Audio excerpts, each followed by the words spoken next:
और रहा सवाल चॉकलेट खाने के, इसे हम बोलते हैं चीटिंग डाइट। हफ्ते में एक दिन, जब आपका इंसुलिन खत्म हो जाए, आपकी दवाइयाँ खत्म हो जाए, तब हफ्ते में एक दिन चीटिंग डाइट। सभी के लिए, आपके लिए, मेरे लिए, कभी बाहर चले गए, किसी बर्थडे पार्टी में चले गए, किसी के शादी में चले गए, तब आपने नियम को इग्नोर करके कुछ भी खा लिया, उतना झटका बॉडी सह लेता है, तो उतना तो अलाउड है। लेकिन अगर लगातार हम कोई बॉडी में अत्याचार करते रहेंगे तो उसी स्थिति में दोबारा पहुंच जाएंगे जिस स्थिति में अभी आप हैं।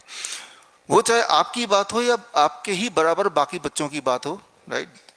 आपके क्लास में जो और बच्चे हैं, कई बच्चे पूछते हैं कि मुझे ही क्यों डायबिटीज हो गया, बाकी लोग भी तो चॉकलेट खाते हैं। तो उनको डायबिटीज नहीं हुआ, लेकिन उनको कुछ और हो जाएगा, किसी को चश्मा पड़ जाएगा मोटा सा, राइट। किसी की इम्यूनिटी बड़ी कमजोर होगी, बार बार वो बीमार पड़ेगा, किसी के बॉडी में ट्यूमर बन जाएगा। तो एक ही मिस्टेक से अलग अलग लोगों को अलग अलग तरीके से बीमारियां होंगी, किसी के बाल झड़ जाएंगे, किसी के बाल सफेद हो जाएंगे, तो सबको अलग अलग होगा जरूर। ऐसा कोई बचने नहीं वाला कि जो गलत रास्ते पे चलेगा, मतलब अनहेल्दी फूड लगातार खाएगा और उसे कुछ ना हो, ऐसा कोई नहीं होने वाला, नॉट अ सिंगल वन। तो अगर आप चॉकलेट खाना चाहते हैं, हफ्ते में एक आध बार तो चलेगा, वो भी जब इंसुलिन छूट जाए तब। अभी प्रायोरिटी है कि किसी भी तरह से पहले तो इंसुलिन से पीछे छुड़ाओ और उसके बाद फिर बाकी चीजें धीरे धीरे इंक्लूड होंगी। हाँ, ये हार्मफुल है क्योंकि इसमें पेस्टिसाइड है, लेकिन करे तो करे क्या।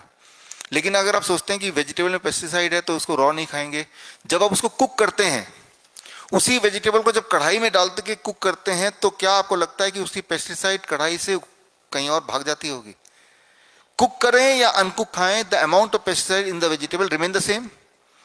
लेकिन जब कुक करते हैं तो उसके अंदर जो लाइव एंजाइम थे, जब आप रॉ खाते तो वो लाइव एंजाइम भी आप मार देते हैं, it get killed. Live enzyme जब आप रॉ वेजिटेबल खाते हैं तो वो ट्रेवल करता है और वो आपको प्रोटेक्ट करता है from all kind of chemicals.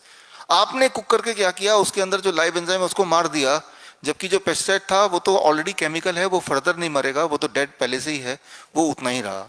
तो जब हम कुक करते हैं, कुकिंग की वजह से अमाउंट ऑफ पेस्टिसाइड बदलती नहीं है, वो उतनी ही रहती है। तो लेकिन लाइव एंजाइम मरते हैं। लाइव एंजाइम वो एंजाइम होते हैं जो हमारे बॉडी को ठीक करने में हेल्पफुल हो सकते हैं।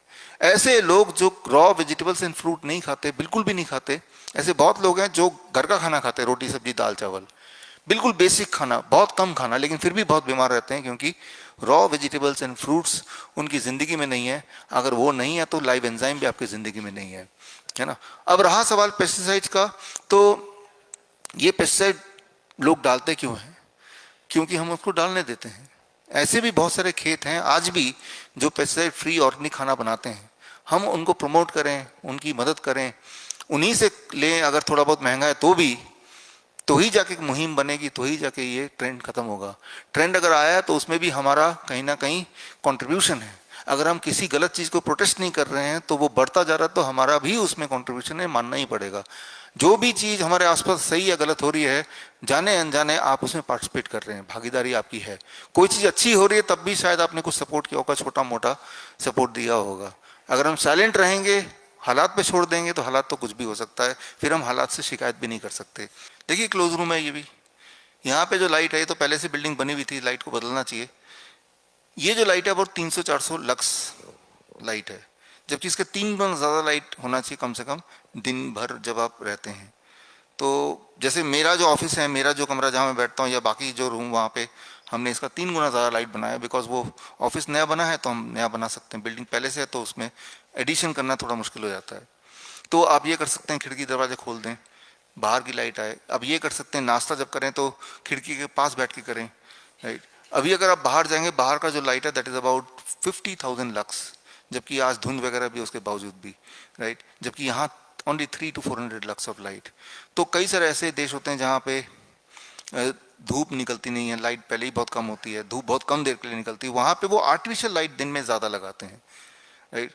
तो आप या तो धूप में रहिए, थोड़ा लाइट में रहिए, लाइट के सोर्स को ऑन कीजिए, या दिन में ये लाइट को 3 गुना ज़्यादा कर लीजिए। 3 गुना ज़्यादा करेंगे तो आपकी बिजली खपत भी ज़्यादा होगी, जाहिर सी बात है। लेकिन लाइट का एक इम्पॉर्टेंट रोल है। दिन भर में लाइट का exposure most at the most जितना हो सके उतना होना चाहिए, और 6 बजे के बाद, सूरज ढलने के बाद लाइट का एक्सपोजर मिनिमाइज होना चाहिए। याद रखिए, पिछले 100 साल में ही दुनिया ने लाइट देखी है, आर्टिफिशियल लाइट। जब ये इलेक्ट्रिसिटी का इन्वेंशन नहीं हुआ था तब लाइट का मतलब सिर्फ या तो सनलाइट हुआ करता था या मोमबत्ती वगैरह हुआ करते थे। यानी कि इंसान इस दुनिया में 3 लाख साल पहले आया है, तो पूरे 3 लाख साल पहले रात का मतलब, राइट, डार्कनेस मतलब रात होता था, लेकिन अब पिछले 3-4 साल में खास तौर पे रात को भी हमने दिन बना दिया है। वर्क फ्रॉम होम करके, नेटफ्लिक्स रात को देख के, टीवी, जैसे ये है लाइट, यहाँ जब देख रहे हैं तो बहुत सारा लाइट आपकी आंखों के अंदर जा रहा है। दिन में तो ये ठीक है, बट यही वाला लाइट जब रात में पड़ेगा तो वो ठीक नहीं है। वो हमारे बॉडी का जो सर्केडियन रिदम है उसे गड़बड़ कर देगा, और उसे गड़बड़ करने के बाद तब हार्मोनल इम्बैलेंस होगा।